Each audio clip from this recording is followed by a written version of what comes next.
We enjoy the college football conversations with Bill Bender from the Sporting News each and every Wednesday. Appreciate you being here at the Voice of College Football. Bill, how you doing today? Hey, I'm doing well. Thanks for having me on. Of course. So the committee, of course, unveiled their rankings on Tuesday night. We're looking forward to championship weekend. And what struck me, I think, this week is that regardless of what the committee decides, we've got scenarios in play now with this expanded playoff that we didn't have before, in that there was always a game on championship weekend that would affect another team where, regardless of what they did, they needed somebody else to lose. Okay.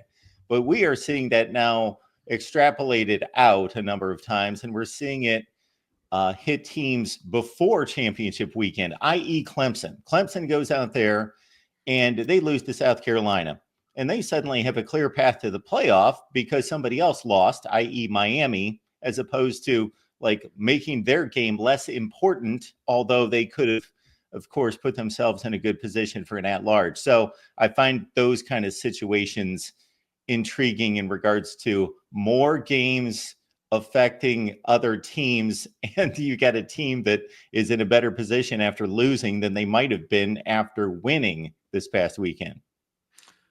Yeah, Clemson would be the extreme case. I think some of the drama of conference championship weekend has been taken out by the 12-team playoff. You know, we already know that both Big Ten teams are in. We already know that both SEC teams are in. Now, Georgia's seeding could be vastly affected, and, you know, the path for Oregon and Penn State could change. But I think we know who 11 of the playoff teams are going to be. Pretty sure. Well, 11 in that it's UNLV / Boise State or Arizona State / Iowa State. So really the only piece of drama is, will Clemson win and force an argument between SMU and Alabama? And the rest of it is, that's it. Those are the however many teams are. So we're looking at what, 15 teams that can actually make the 12 spots. And that's, I would argue it's less drama in some ways. It's just about seeding and positioning now versus last year when there were probably more scenarios at work because we also had a fifth power conference. And then there's always the drama based on what the committee has decided and trying to predict what they're going to decide versus the drama among fans and media to say, well, they messed up. This should be drama, or these teams should be included or factored in. And of course, we got this SEC logjam still at 9-3 teams being compared to Miami and then potentially SMU. You know, what are your thoughts about how those played out?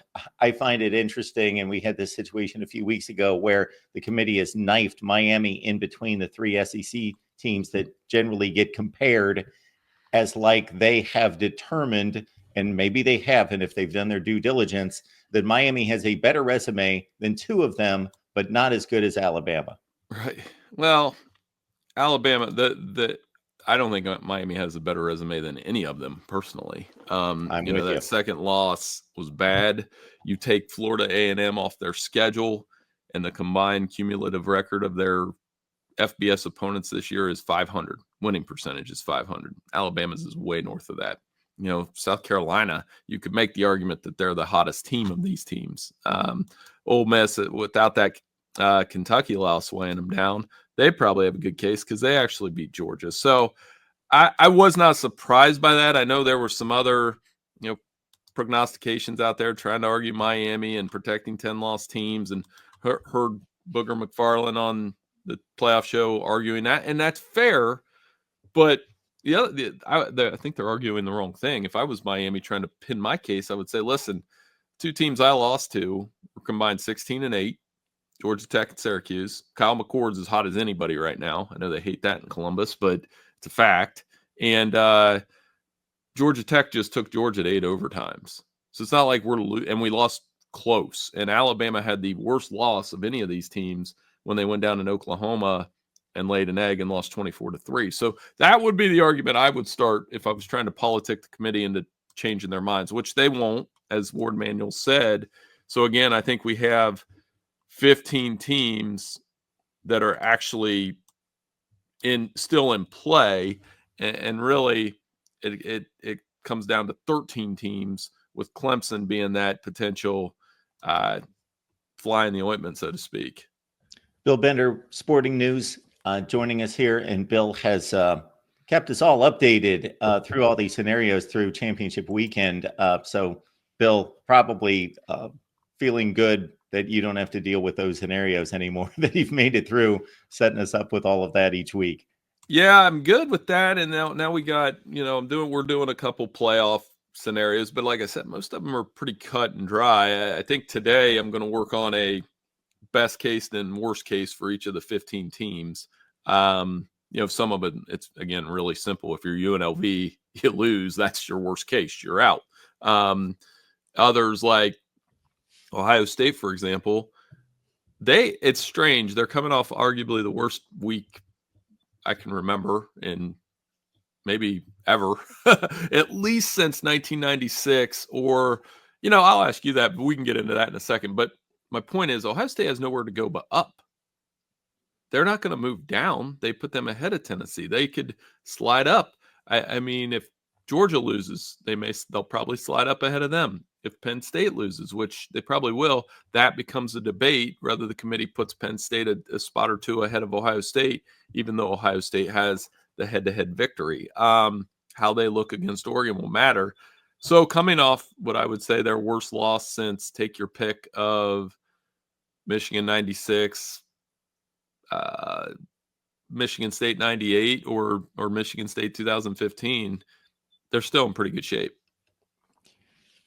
Yeah, the Penn State situation is interesting because the committee is maybe walking a line, and I get it, between we don't want to penalize conference championship game losers, but the football is going to be out there for everyone to evaluate. So if Penn State loses, and let's say they lose, I'm not going to go some crazy 50-0 route, but they lose by 3 scores. They lose 38-17. And Ohio State's got a much better comparison against Oregon going to Autzen Stadium, in addition to winning the head-to-head. And you really can't make a difference between 11-2 and 10-2. I don't know how you rank Penn State ahead of Ohio State still. Right, and that's an interesting. That's kind of my thinking, but I still don't know how they're going to look at the value of playing in the conference championship game. If we were just stopping the rankings now, they would be behind them. But we have this extra data point, and I think that's something to watch. And now, for example, Texas, if they lose, they're still going to be ahead of Ohio State because I was there. I watched them destroy Michigan. They have that common opponent that they can be like, I know it was September and I know it's a rivalry game. I understand all that, but it's a win and it's a loss. And that's probably why Texas would be ranked ahead of Ohio State, no matter what happens in the SEC championship game. Absolutely. What I find fascinating with the setup here is where Boise State is placed. That's not that unusual to what we would have seen in past years, but their opponent in the conference championship game and the weight that the committee has given UNLV at number 20 in the country.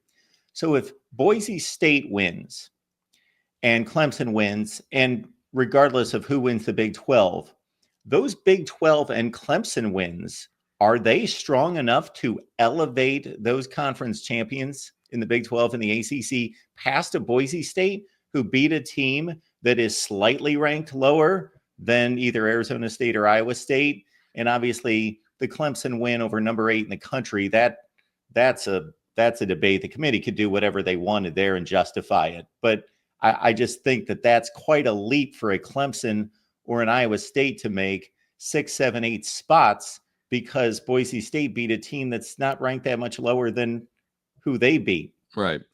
Yeah, it's wild to think about that I think they would keep Boise State where they are. I'm actually surprised that there's that big of a gap between Boise State and Arizona State. And that's what that tells you what they think of the Big 12, which has been super entertaining. But I mean, Arizona State and Boise State on a neutral field, pretty even game to me. Arizona State's got a pretty good running back too. Not Ashton Genty good, but he's good. And Clemson would, I think Boise State would be the 3 seed. It's a huge gap. And I get that Clemson would have that strength of schedule argument, but they also, again, have 3 losses. So you'd live in an environment where Clemson would push up to the 4, and then we'd have the SMU-Alabama debate for one of the final at-larges. I would take SMU there, but it's Alabama, so you can tell. They get preferential treatment. Dennis Dodd, just reading this tweet by him. In the history of the BCS CFP, Alabama has gotten every benefit of the doubt from the computers and the humans. It's not a judgment, it's a fact. And Dennis, as usual, is correct. So I think Alabama would win that argument. Yes. 2017 and some others that come to mind. By the Yes. way, Mark, Clemson, Dabo Swinney, 8-1 in the ACC championship game. Yeah, that's a lot right. For it, and they're close to home. I mean, that's a lot for SMU to overcome. Yeah, this would be 8 of 10 for Clemson in winning the ACC. So you like SMU over Alabama. The losses aren't nearly as egregious. Obviously, there's just one, and it's a strong BYU team. Before Kevin Jennings was the starting quarterback, so they lose by 3 points there, as opposed to these 3 Alabama losses. Alabama, in my estimation, has a significant edge in their lineup of wins. Georgia, LSU, South Carolina in particular. Right. Yeah. I mean, it is what it is. That I think the SEC stack is so strange to me. I think Alabama's good, Georgia's good. What would you have done with South Carolina? I mean, this format was. I'm not trying to change the subject. They were so puzzling to me because I feel like this format was built for them.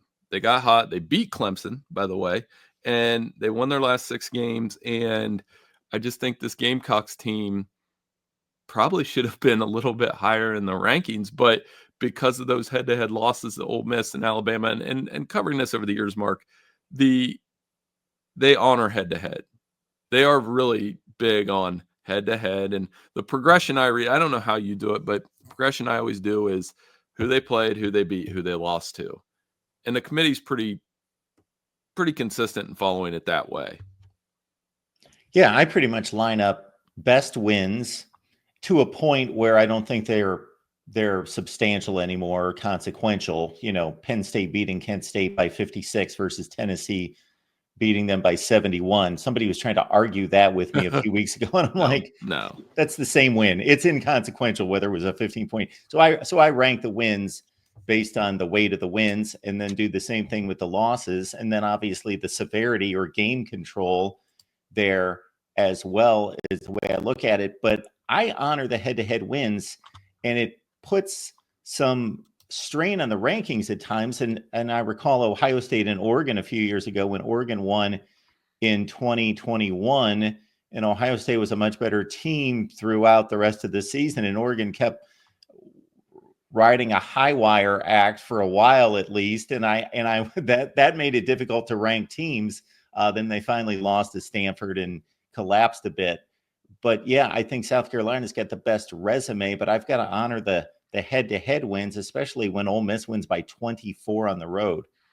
Yeah, and it doesn't matter when the game was, unfortunately. You know, for South Carolina, you could say that was early in the season, but I remember at the time watching the Alabama game and thinking, we were all like, well, what's wrong with Alabama? How could South Carolina play with them? Well, it was probably more, no, that's a competitive team that went in there and played well, and Lenora Sellers hadn't quite broken out yet. So unfortunately for them, they're going to be locked out.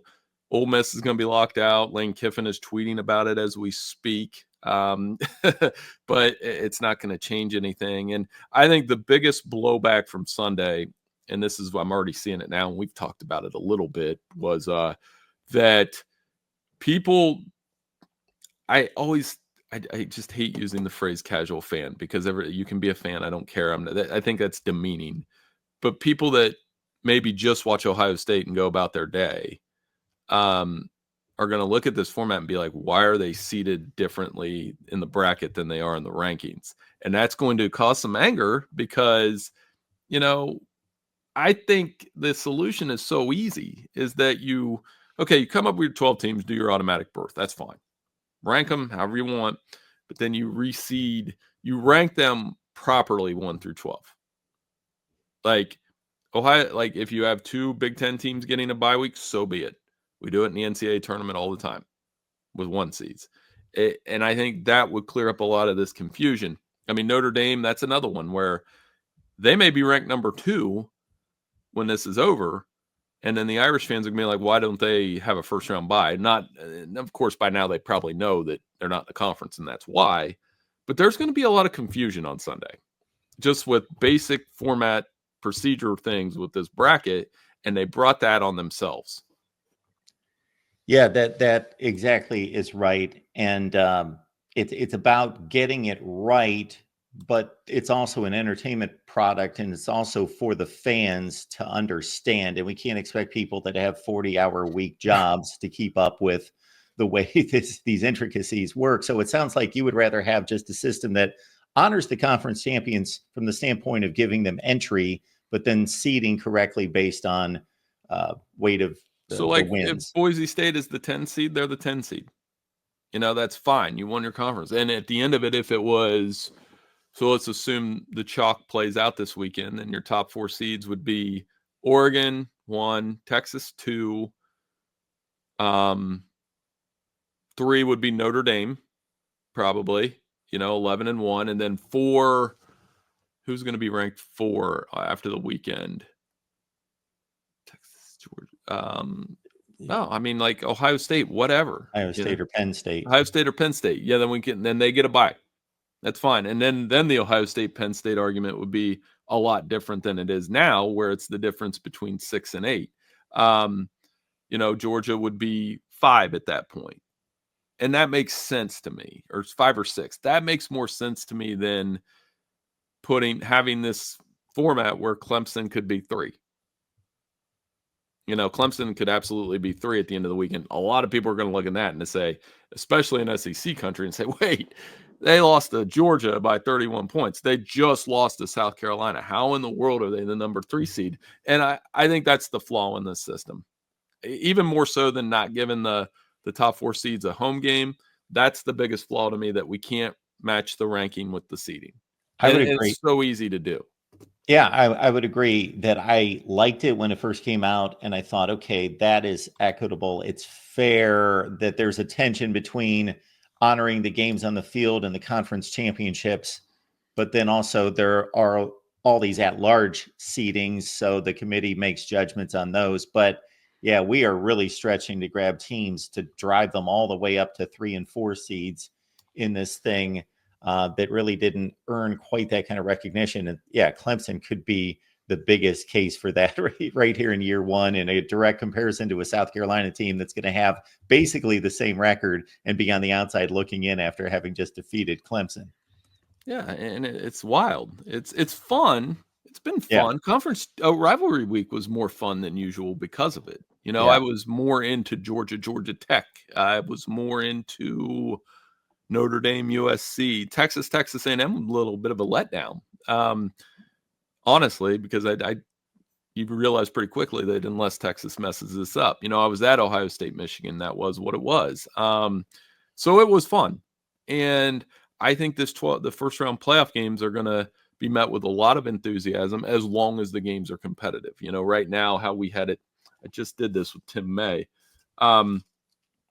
Let's see if you can co-sign this for me. If, like I said, if the chalk wins out this weekend, your 1 seed will be Oregon, your 2 seed will be Texas, your 3 seed will be SMU, your 4 seed will be Boise State. Your first round matchups, in all likelihood, would be Notre Dame against probably Arizona State. You could get Ohio State 6-11, Alabama. 7 through 10, I have a little jumbled. I think right now I have Penn State 7, Indiana 10, Tennessee 8, Georgia 9, or Georgia 8, Tennessee 9. I could see them fudging those a little bit for some made-for-TV matchups. So we avoid Penn State, Indiana, and we avoid a Georgia-Tennessee rematch. And I flubbed that on Tim May's show, I suppose, because I guess with the rankings the way they are, I guess Arizona State could, in theory, leapfrog Alabama and be 11 based on a conference champion. But I don't know. Maybe. I would reward them a little bit. Yes. And then you get Notre Dame, Alabama, that'd probably be the Friday night game. And then Ohio State, Arizona State, that'd be a lot of fun too. Yeah, absolutely. If Alabama's truly 11 and Arizona State's 15, and then Arizona State not only wins a conference championship, they just beat number 16, I think you've got to reward that. Yeah, they're conference champ with 11-2 record, as hot as anybody, and then they can justify that. Hey, you're the only 3-loss team in this field. We're going to make you earn it as a 12. I didn't even until I looked at this gap. I'm like, oh, that's a bigger gap than I thought between Alabama and Arizona State. So, but that's your field right there. Those will be the 12 teams. It'll be just a matter of looking at the pathway from there. And quite honestly, I could see them keeping Penn State 6, Ohio State 7. Ohio State, Georgia in a first-round matchup would be something else. Bill, when I talk to other media people and then when fans call, I'm going to get back to something you brought up, was the recency of the games. That there is a big bias out there toward the recency of the games, thinking, that was back in September. Does it really matter? And so what my counterpoint has been, I understand that line of thinking. I have no issue with that line of thinking. But if you're going to go to that extreme, we should build a metric that basically is a weighted metric that says game 12 is worth 12 points, game 11 is worth 11 points, or do something like that. Because what we're seeing in terms of an 11-1, 9-3, 10-2 records, that's not what people are seeing those to be as played out on the field. They're giving great weight to November football and not September. But then we're looking at records and comparing 9-3 versus 10-2.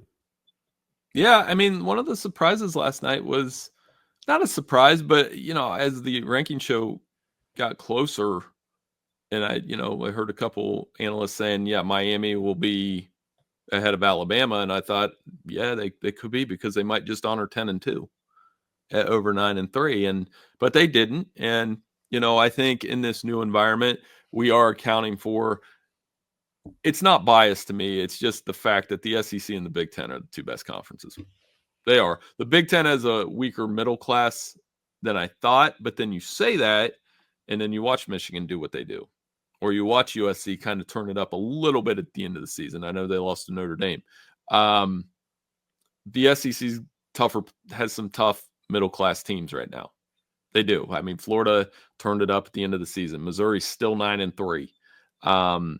Top to bottom, that's still the best conference in the country, and I think it still has the toughest road environments to win in. Kirby's right about that. So, yeah, I mean, that's why they're going to probably take up 2/3 of the field. And the ACC and the Big 12 aren't going to like that. The group of 5 should be happy they have a playoff team, quite honestly. And then we go from there. And Notre Dame, obviously, they're bad news for everybody else in this format, because as long as they go 10-2 or better, they're going to get in every single year. And with all the fallacies in this system that you've pointed out, I know we agree on the 5 seed, and we'll see how that plays out in regards to the first 2 matchups, but it looks like a pretty nice path for whoever gets that 5 seed. Right. And according to this bracket I sketched out here, sorry, I have to keep looking down just to remind me who's playing who. You'd have Notre Dame theoretically in the 5, winning their first game, especially if it's Arizona State, going and playing Boise State, and suddenly you're in the quarterfinals versus Oregon. And I like this Notre Dame team a lot. Or semifinals, I'm sorry. Playing an Oregon team, or if Oregon wins. Now, whereas Oregon has to go through potentially the winner of a Penn State, Tennessee, Georgia game. That's not easy. That 8-9 game, this is worse than the NCAA tournament, because the 8-9 game is going to be really tough, and that team is going to go get the 1, and that's going to be really tough. It is. There are some parallels to the NCAA tournament there. I think the 8-9 and the 7-10 game are a lot like that, where, okay, they win that one, and if you're that 1 or 2 seed, you're like, damn, we're in a game here in this second rounder. So it's coming. And I think, Bill, based on what we anticipated through the 4-team era, we wouldn't have thought that an 8-9 winner or a 7-10 winner would be much problem for the 1 or the 2 seed. No, yeah, exactly. So I think that's one of the things that's another flaw in this format, because when you don't seed properly, you're going to get imbalanced matchups with these conferences. You've already got the imbalanced bye week. I mean, who are you picking if Ohio State plays SMU in the second round? Ohio State's favored in that game by 9.5, at least 8.5. At least they would be over a touchdown, in my opinion. And whether that's disrespect or not, you're going to have that. That's the other thing I want to see. In order for this to work, the first round playoff games have to be competitive. They can't be blowouts. The quarterfinals can't be blowouts. Otherwise, we in the 4-team era, the semifinals were blowouts frequently. The last couple years, it changed a little bit. We did get competitive games, but remember that year was the one year LSU beat Oklahoma by like 40 or it was like 40 at half. So we do need to have I mean, I know you can't demand that the games have to be played, but it'll help if they're competitive. LSU had 7 touchdowns at halftime, 49 points on the board. That's ridiculous. See, I love having you on, like being on with you, because you remember all that. Your steel trap memory with those games. That was ridiculous. Yeah, 49-14 at half. Bill, appreciate you being here. Bill, with the sporting news, would love to talk about the Ryan Day Ohio State situation. We can get to that next week, and of course, we'll know what the field looks like and what the path for the Buckeyes and everybody else looks like at that point. Yeah, you've got other people you can bring on for that, I'm sure too. But I think the temperature will change by next week once they know who they're playing. But we'll definitely get into that and who the Buckeyes get and everything else. That'll be great. Thanks, Bill. Appreciate you being here. Hey, thank you.